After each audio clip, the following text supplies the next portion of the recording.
রাজশাহীর বোয়ালিয়া থানা পশ্চিম বিএনপির সভাপতি মিলু, সাধারণ সম্পাদক মোহন। বাংলাদেশ জাতীয়তাবাদী দল রাজশাহী মহানগরের অন্তর্গত বোয়ালিয়া থানা পশ্চিম বিএনপির সভাপতি হলেন শামসুল হোসেন মিলু এবং সাধারণ সম্পাদক নির্বাচিত হলেন বজলুজ্জামান মোহন। শনিবার বিকেল 4টায় রাজশাহীর লোকনাথ উচ্চ বিদ্যালয়ে বোয়ালিয়া থানা পশ্চিম বিএনপির সাংগঠনিক তৎপরতা বৃদ্ধি ও দলকে সুসংগঠিত করতে কর্মী সম্মেলন অনুষ্ঠিত হয়। এই সম্মেলনের মাধ্যমে তাদেরকে সভাপতি ও সাধারণ সম্পাদক ঘোষণা করা হয়। অনুষ্ঠান শুরুর পূর্বে জাতীয় ও দলীয় পতাকা উত্তোলন এবং পায়রা ও বেলুন ফেস্টুন উড়িয়ে অনুষ্ঠানের উদ্বোধন করা হয়। উদ্বোধন শেষে শুরু হয় মূল পর্ব। অনুষ্ঠানে প্রধান অতিথি হিসেবে উপস্থিত ছিলেন বিএনপি জাতীয় নির্বাহী কমিটির রাজশাহী বিভাগীয় সাংগঠনিক সম্পাদক সৈয়দ শাহিন শওকত খালেক। প্রধান বক্তা হিসেবে উপস্থিত ছিলেন বিএনপি রাজশাহী মহানগরের আহ্বায়ক বীর মুক্তিযোদ্ধা অ্যাডভোকেট এরশাদ আলী ঈশা। বোয়ালিয়া থানা পশ্চিম বিএনপির আহ্বায়ক শামসুল হোসেন মিলুর সভাপতিত্বে এবং সদস্য সচিব বজলুজ্জামান মোহন এর সঞ্চালনায় বিশেষ অতিথি হিসেবে উপস্থিত ছিলেন বিএনপির রাজশাহী মহানগরের সিনিয়র যুগ্ম আহ্বায়ক নজরুল হুদা, সদস্য সচিব মামুনুর রশিদ মামুন, যুগ্ম আহ্বায়ক ওয়ালিউল হক রানা, আসলাম সরকার, শফিকুল ইসলাম শাফিক, বজলুল হক মন্টু, জয়নাল আবেদিন শিবলি। এছাড়াও আরও উপস্থিত ছিলেন জেলা বিএনপির সদস্য গোলাম মোস্তফা মামুন, তাজমুল ইসলাম টুটুল, রকুনুজ্জামান আলম, মহানগর যুবদলের আহ্বায়ক মাহফুজুর রহমান রিটন, মহানগর মহিলা দলের সভাপতি অ্যাডভোকেট রওশনারা পপি, সাধারণ সম্পাদক অধ্যক্ষ সকিনা খাতুন, মহানগর স্বেচ্ছাসেবক দলের সদস্য সচিব আসাদুজ্জামান জনি, কৃষক দল রাজশাহী মহানগরের আহ্বায়ক শরফুজ্জামান শামীম, সদস্য সচিব আশরাফুল ইসলাম, মহানগর শ্রমিক দলের সভাপতি রফিকুল ইসলাম পাখি, রাজশাহী মহানগর ছাত্র দলের সভাপতি আকবর আলী জ্যাকি সহ বোয়ালিয়া থানা বিএনপি অঙ্গ ও সহযোগী সংগঠনের বিভিন্ন ওয়ার্ডের নেতৃবৃন্দ। প্রধান অতিথি তার বক্তব্য শেষে সভাপতি ও সাধারণ সম্পাদকের নাম ঘোষণা করেন। সেই সাথে দ্রুত সময়ের মধ্যে পূর্ণাঙ্গ কমিটি করে মহানগর বিএনপির নিকট জমা দেওয়ার আহ্বান জানান তিনি। সভাপতি হিসেবে এখানে নির্বাচিত হয়েছেন শামসুল হক মিলু। আপনারা সকলেই তাকে করতালি দিয়ে বরণ করে নেবেন। সাধারণ সম্পাদক হিসেবে নির্বাচিত হয়েছেন বজলুজ্জামান মোহন। আপনার সবাই তালিকা তাদেরকে অর্পণ করলাম।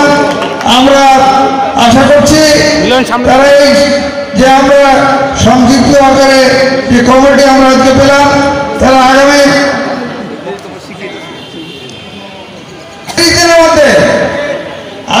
30 দিনের মধ্যে পূর্ণাঙ্গ কমিটি আপনারা গঠন করে কেন্দ্রে জমা দেবেন।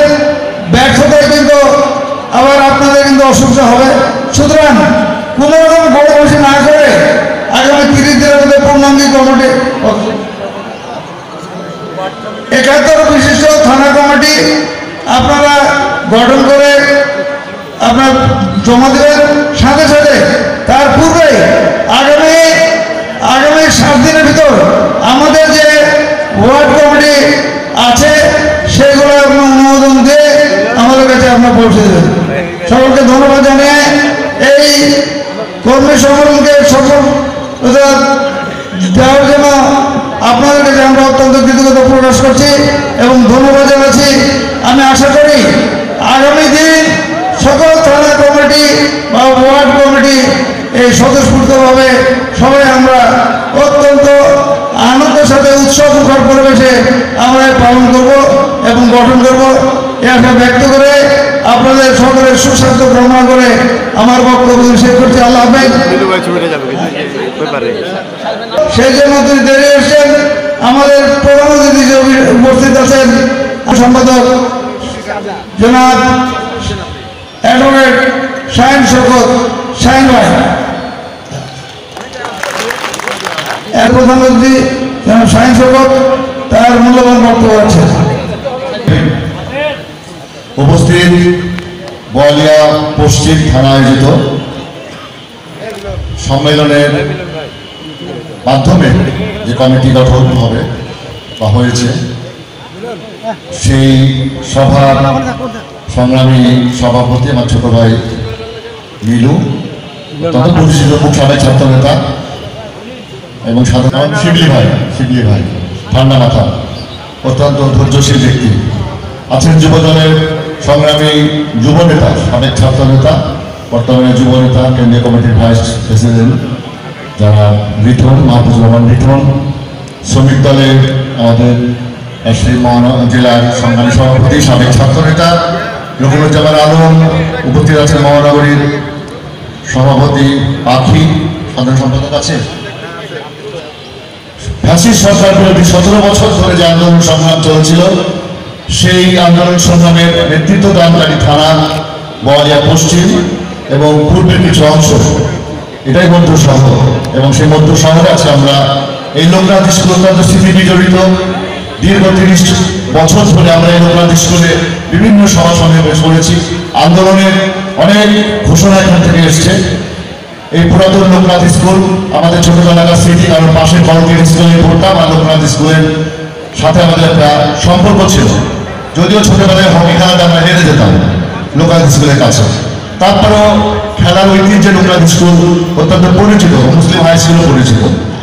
তো এই যে মহানগরের যে এই থানা যারা নেতৃত্ব দিচ্ছেন বা দিবেন, আগামী দিনে যারা দায়িত্বশীল হয়েছে, তাদের কিন্তু অনেক বড় দায়িত্ব তাদের উপর অর্পিত হয়েছে। আমি মনে করি যে গতকাল যখন আমি মিটিং শেষ করে রাত্রে প্রায় 12:30 পৌনে 1 হবে, আমরা বৈশাখী উপলক্ষে যে নববর্ষ, নতুন বর্ষকে স্বাগত জানানোর জন্য কেন্দ্রীয় কমিটির পক্ষ থেকে, মাননীয় ভারপ্রাপ্ত চেয়ারম্যান তারেক রহমানের পক্ষ থেকে সারা বাংলাদেশে এই বৈশাখকে বরণ করার জন্য, নতুন বর্ষকে স্বাগত জানানোর জন্য কর্মসূচি নেওয়া হয়েছে। অতীতে আমরা কখনোই এই কর্মসূচি পালনের সুযোগ পাইনি, অথবা এর সাথে আমরা ঘনিষ্ঠ ছিলাম না, পরিচিত ছিলাম না। আমরা দেখেছি জেলা প্রশাসন তারা প্রোগ্রাম নিয়েছে, কর্মসূচি নিয়েছে বা বিভিন্ন সাংস্কৃতিক গোষ্ঠী নিয়েছে, আমরা সেগুলো উপভোগ করার জন্য গিয়েছি। কিন্তু এবার জাতীয়তাবাদী দল নিজেই এই কর্মসূচি নিয়েছে। এই কর্মসূচি হচ্ছে বাংলাদেশের মানুষের ঐতিহ্যের একটা প্রতীক। বাংলাদেশের বাঙালি সংস্কৃতি, যে সংস্কৃতির সাথে জড়িয়ে আছে আমাদের ভাওয়াইয়া গান, আমাদের জারি গান, সারি গান, আমাদের গম্ভীরা, আমাদের পল্লীগীতি, যা আব্বাসুদ্দিন, ফেরদৌসী রহমান, যারা সেই পদ্মা নদীকে কেন্দ্র করে আমরা সেই যে গান আমরা শুনেছিলাম ছোটবেলায়, বিভিন্ন প্রান্ত থেকে আন্দোলন সংগ্রামের চৌধুরী, তো সেই জন্য আন্দোলনের স্মৃতি জড়িত দুঃখ সবকিছু মিলিয়ে এই মধ্য শহরের এই জায়গাগুলো আমাদের হৃদয়ের মধ্যে অনেক জায়গায় বড় স্থান করে নিয়েছে। পশ্চিম এটাতেই কিন্তু শেষ হয়ে যাবে না। আপনাদের নেতৃত্বের যোগ্যতা, আপনাদের সাহস, আপনাদের সততা, আপনাদের ক্লিন ইমেজ এবং এই রাজশাহী শহরের গোটা প্রান্ত অঞ্চলে যে লক্ষ লক্ষ নেতা কর্মী আছে, যে সমর্থক গোষ্ঠী আছে, তাদেরকে প্রোটেকশন দেওয়ার দায়িত্ব আপনাদের উপরে অর্পিত হলো। আজ থেকে এই মহান দায়িত্ব, যেটাকে আপনাদের পবিত্র ইমানি দায়িত্ব হিসাবে আজকে আপনাদের ঘরে অর্পিত হলো, সেই ইমানের শপথ দিয়ে গোটা মহানগরীকে প্রোটেকশন দেওয়া, সেই মনের আকাঙ্ক্ষাকে শপথের